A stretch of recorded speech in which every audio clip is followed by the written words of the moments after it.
On Tuesday, Nigel Farage will publish his proposals for mass deportations, prison camps, leaving the European Convention on Human Rights and scrapping the Human Rights Act, quitting the Refugee Convention and the UN Convention Against Torture.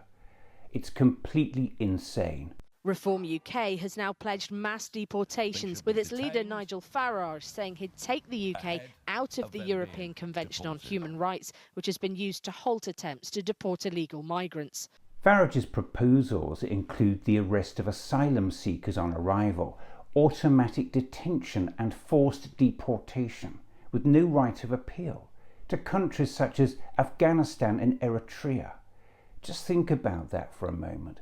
Actually sending asylum seekers back to places with despotic regimes with dire human rights records where they could be tortured or executed.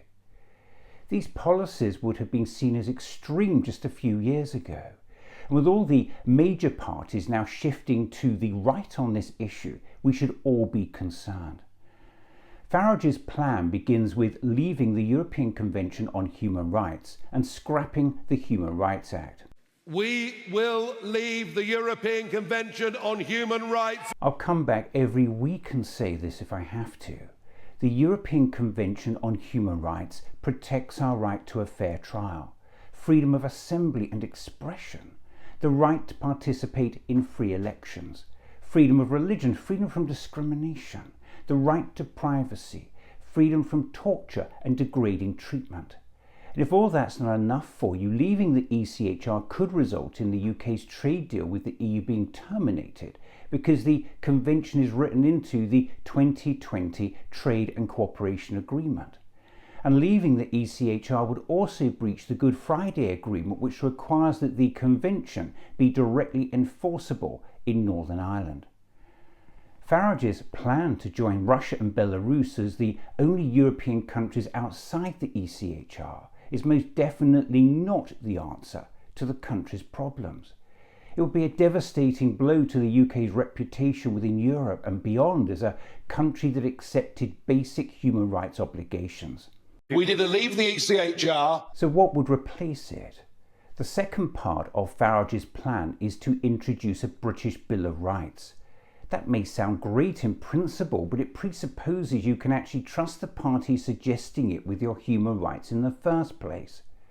Nigel Farage and Reform have consistently voted against the UK's Employment Rights Bill, which introduces key worker protections like statutory sick pay from day one and a ban on zero-hours contracts.